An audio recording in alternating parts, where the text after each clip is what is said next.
빌레몬 15절로 16절 회개한 자의 생활에 대해서 말씀하고 있습니다.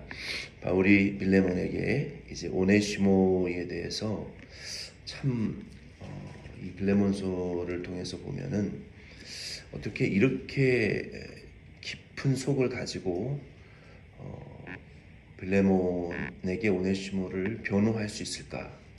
오늘날로 치면 담임 목사가 부교육자, 담임 목사가 후임 교육자를 이렇게까지 변호하고 칭찬하고 개런티하고 장래를 보장하는 이런 말을 저는 들어본 적이 없어요. 부교육자에 대해서 리더십이 바뀌는 교회마다 참 바울이 오네시모를 이렇게 개런티하고 바울이 오네시모를 이렇게 후원하고 이 부교육자에 대한 이런 보장을 해주는 담임 목사의 이 칭찬은 제가 들어본 적이 없어요. 근데 이 바울은 그러한 관계라고 치면 정말 그래서 훌륭한 스승이고 훌륭한 사도다라는 칭찬을 받을 수밖에 없어요. 바울은 그렇게 후임 교육자에게 대해줄 수 있었던 이유는 이 바울은 어제 우리가 바울 신학의 첫 번째 내용을 나누었지만 바울은 주인과 종의 신학을 갖고 있었어요. 자기 자신이 주인이 있고 주인은 한 분이에요. 둘이 될 수 없어요. 그리고 자신은 그 주인의 전유물, 노예인 것을, 그리고 우리 성도도 마찬가지로 너희가 일만 스승이 있으나 너희의 영적 아비는 너희 담임 목회자 한 사람이다. 너희가 섬기는 교회 그 담임 목사 한 사람만 너의 영적인 스승으로 섬기라. 바울이 교회의 성도들에게 이방인 교회의 영적인 아비가 되었던 것처럼 그런 이 영적인 스승의 관계, 제자의 관계가 바울에게는 분명했어요. 뭐 이 사람도 스승이고 저 사람도 스승이냐 그런 게 아니에요.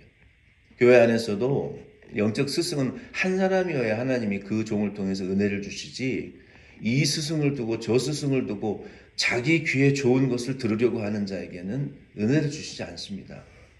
그래서 이 주인과 종의 이 스승과 제자의 이러한 신학이 바울에게는 분명했기 때문에 바울이 오네시모를 빌레몬에게 돌려보내려고 했고, 그리고 이제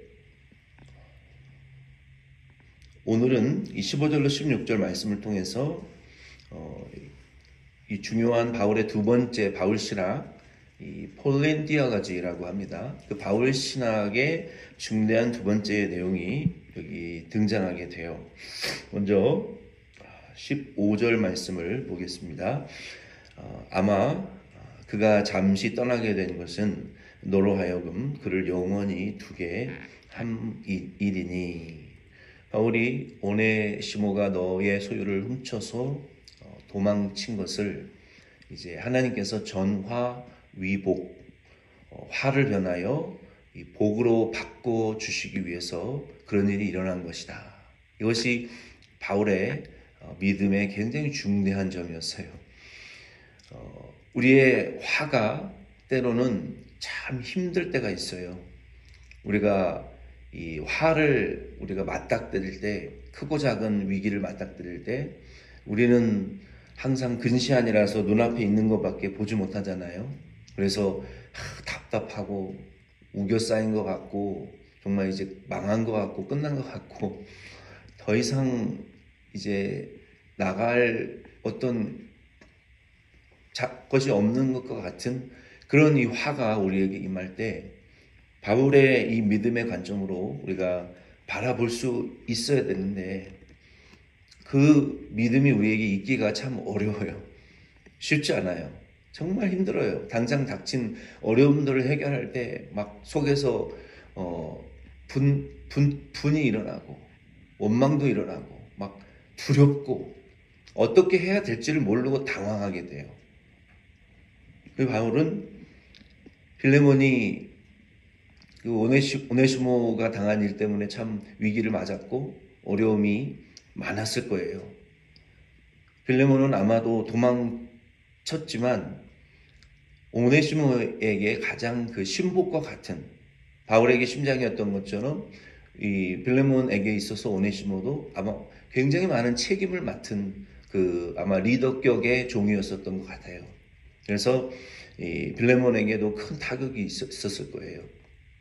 그래서 이런 위기가 있었지만 바울은 이 위기가 하나님께서 잠깐 빌레몬이 떠났지만 잠깐 이러한 위기가 있지만 너와 영원히 함께 하나님이 두기 위해서 잠깐의 참 원치 않았던 이별 이러한 위기가 들어온 것이 아니겠느냐.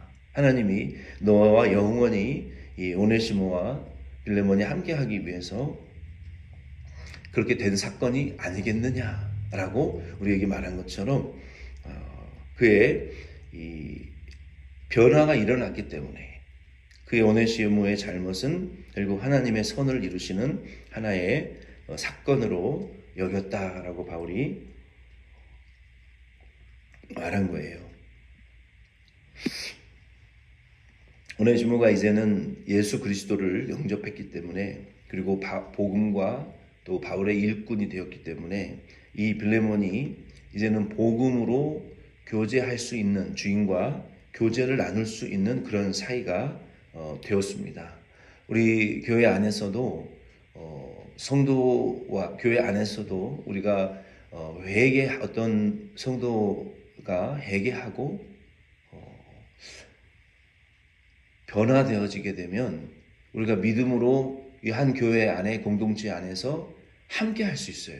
근데 예수 믿어도 변화되지 않고 예수 믿어도 회개하지 않는 상태에서 신앙생활을 같이 하기가 어려워요. 그건 믿음으로 공동체라고 할 수가 없어요. 서로 다른 곳을 바라보고 다른 믿음이 아닌 것과 믿음을 서로 공유하지 않게 되어지게 되면 같은 믿음, 한 마음, 같은 성령, 한 아버지, 우리 한 주님, 우리가 한 성경을 우리가 먹고 마셔야 하나가 되는데 교회 안에서도 성경을 믿지 않고 외경을 믿는 자가 있다면 그거는 절대로 믿음이 모래와 바발처럼 이게 섞여질 수가 없는 거예요. 한 성령을 우리가 먹고 마셔야 되는데 우리가 믿는 성령과 특정 성도가 믿는 성령이 다르다면 그 교회는 하나가 될 수가 없는 거예요. 그래서 우리는 한 아버지, 한 성령, 한 예수, 한 성경을 같은 신앙의 고백을 하는 성도들이 하나가 될 수가 있어야 돼요. 그래서 오네시모와 이제 빌레몬이 영원히 같이 할 수 있다라는 것은 영원히 천국까지 같이 갈 수 있는 그러한 믿음의 형제로 변화되었기 때문에 이것이 전화 위복이다. 화가 변하여 복이 되었다라고 바울은 말하는 거예요. 16절 말씀에 보면은 이후로는 종과 같이 대하지 아니하고 종 이상으로 곧 사랑받는 형제로 둘 자라.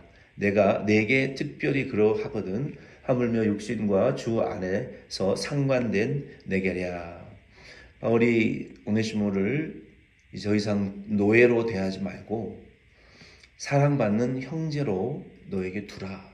이것은 굉장한 혁명적인 아주 혁신적인 바울의 제안이에요.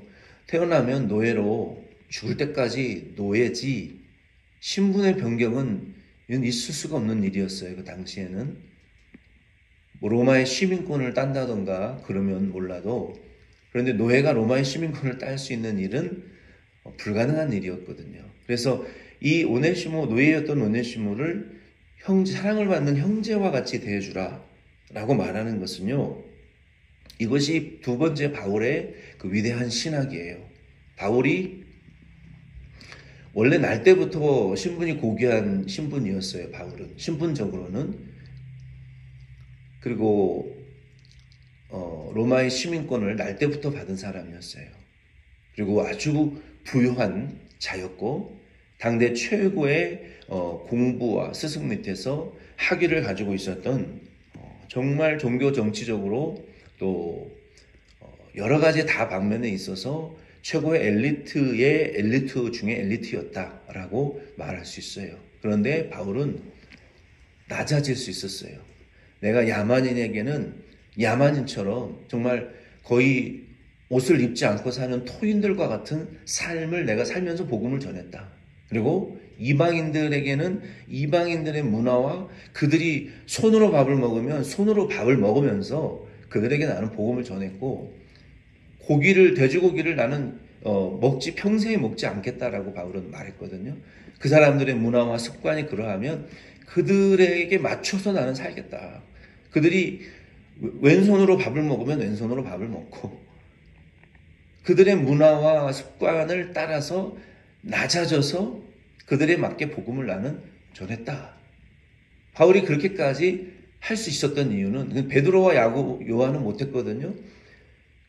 바울이 온다는 소식을 듣고 이방인들과 밥 먹다가 일어나서 그냥 밥상을 물려내고 혹시라도 이방인하고 밥 먹었다는 비난을 유대인들에게 들을까봐 도망갔단 말이에요, 베드로는. 근데 바울은 그거 상관하지 않았어요. 나는 유대인들의 관습과 문화가 그 껍데기와 그 배설물과 같은데, 예의범절, 관습과 이런 너희들이 말하는 그 할례의 문화들, 그거 다 배설물과 같고 껍데기와 같은 것들이다. 아무 의미가 없는 것들이다. 그러나 복음의 유익을 위해서는 유대인의 껍데기라도 내가 뒤집어 쓸 수 있고, 이방인의 껍데기라도 내가 뒤집어 쓸 수 있고, 벗을 수도 있다. 아무 문제가 되지 않는다. 그러나 베드로와 야고보는, 요한은 그걸 못했어요. 그러한 습관의 껍데기를 벗지 못해서 도망쳤다가 사울에게 되게 혼났어요.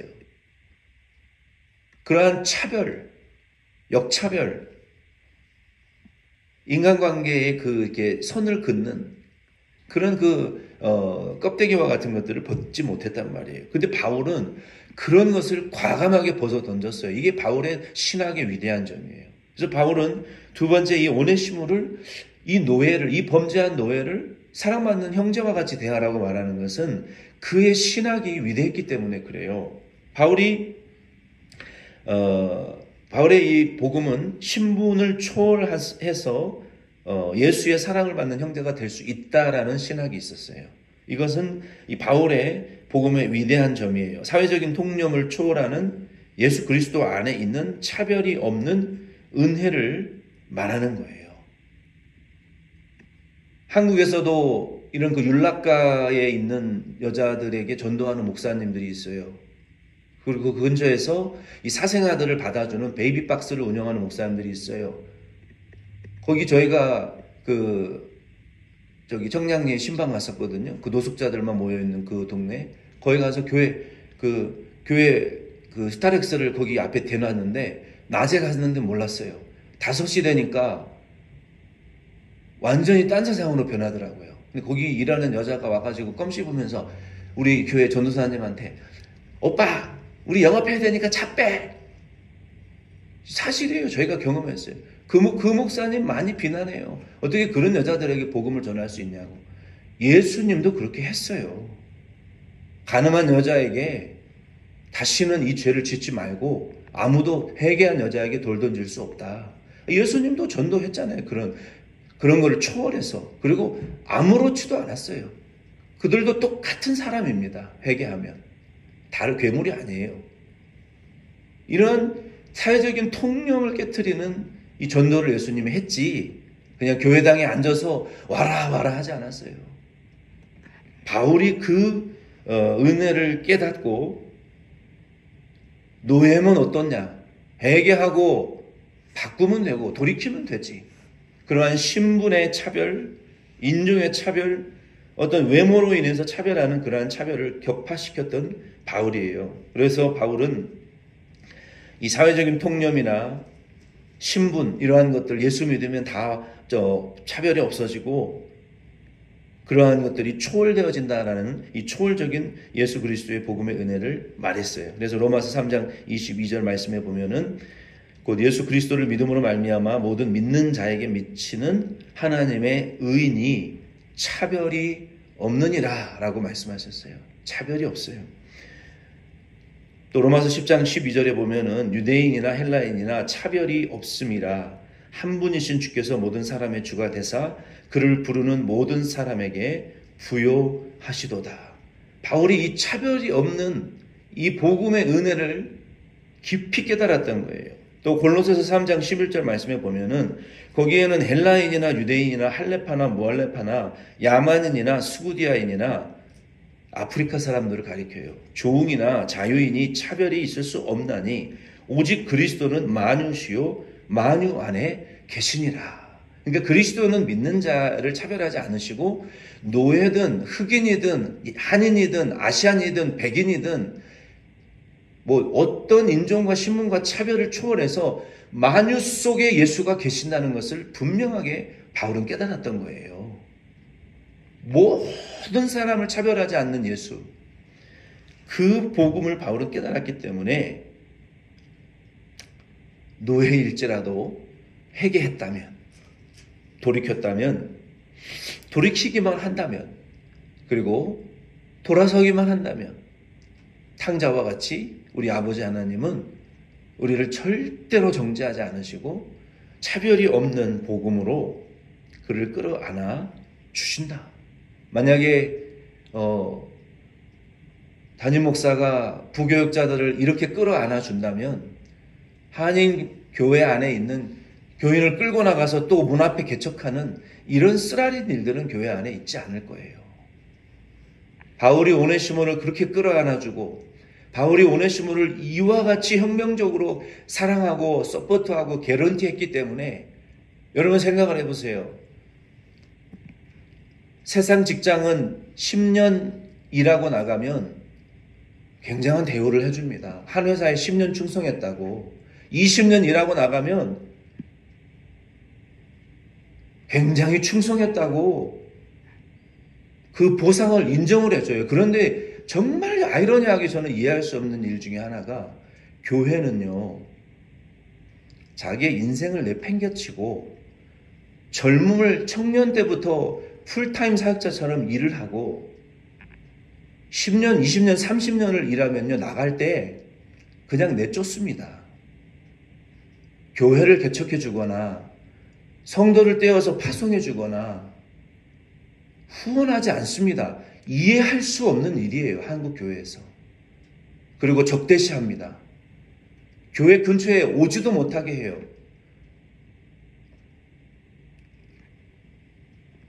이게 아이러니란 말이에요.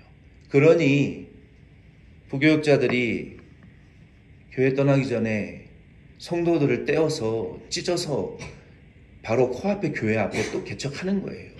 만약에 바울이 오네시모를 향해서 대해줬던 것처럼 전적으로 후원하고 전적으로 개런티하고 전적으로 모든 전권을 맡겨서 교회가 부흥 성장할 수 있도록 그 분당 이찬수 목사님 같은 경우 보세요. 100% 찬성하지 않지만 수만 명의 교회를 수백 개의 교회로 분할 개척시키는 거 보세요.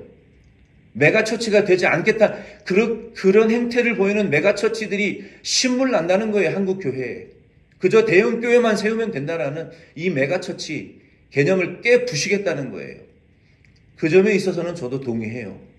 지역사회의 어두운 골목 안에 경제적으로 독립해서 지역사회를 살려낼 수 있는, 개척하자마자 일할 수 있는 교회가 되는 교회를 세우겠다는 거예요. 그 목사의 마음이 얼마나 귀합니까?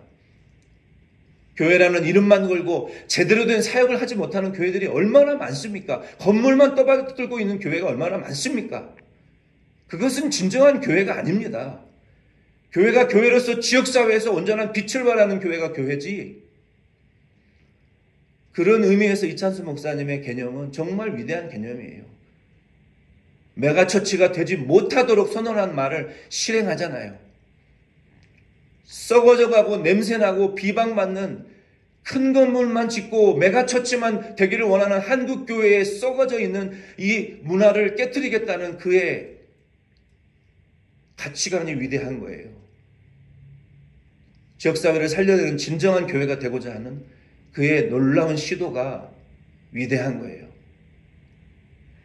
지금 20년 가까이 자기가 추진한 일을 하지 않습니까? 교회를 분립 개척시키겠다. 교육자를 세우고 전적으로 후원하고 이 개척 분립 개척하는 교회 목사들에게 다 붙어라. 그 지역사회를 살리기 위해서 그의 사역을 따를 자들 붙어라. 이거는 아무나 할 수 있는 일이 아닙니다. 교회를 세습하고 그게 하나님의 뜻이냐? 자기의 욕심을 이루는 자들이 세상에 얼마나 많습니까?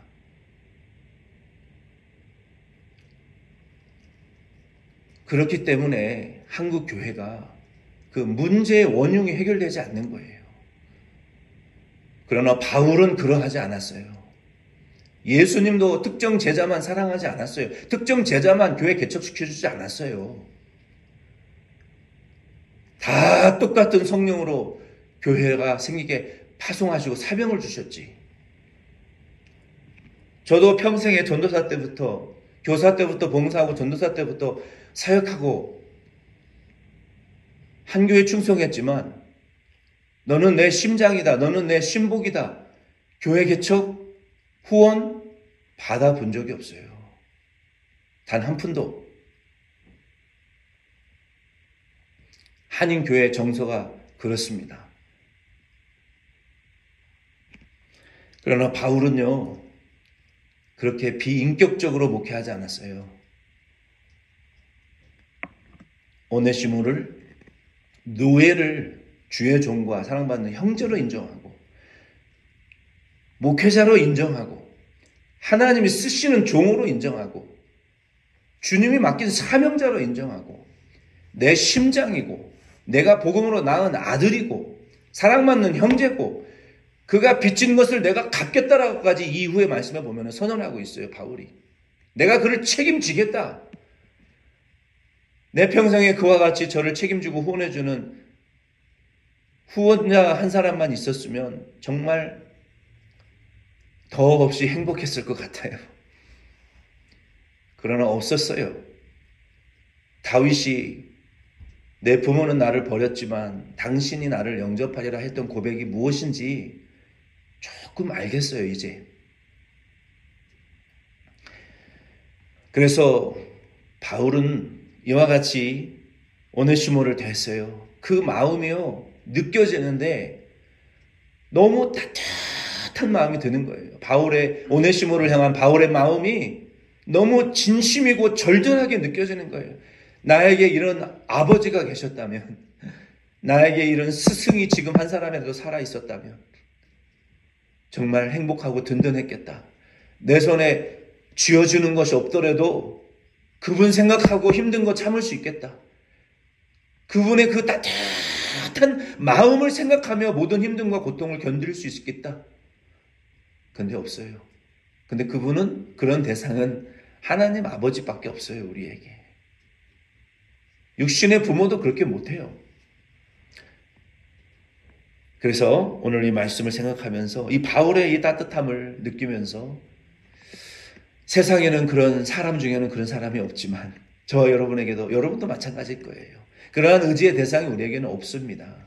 그러나 우리의 하나님 아버지가 바로 저와 여러분의 그러한 든든한 의지의 대상인 것을 여러분 믿으시고 하나님을 그렇게 여러분 바라시고 오늘 하루도 이 힘든 이민살이 신앙생활 이렇게 여러분 살아가시면서 힘내실 수 있는, 믿음의 용기 내실 수 있는 저와 여러분 되기를 예수님의 이름으로 축복드립니다.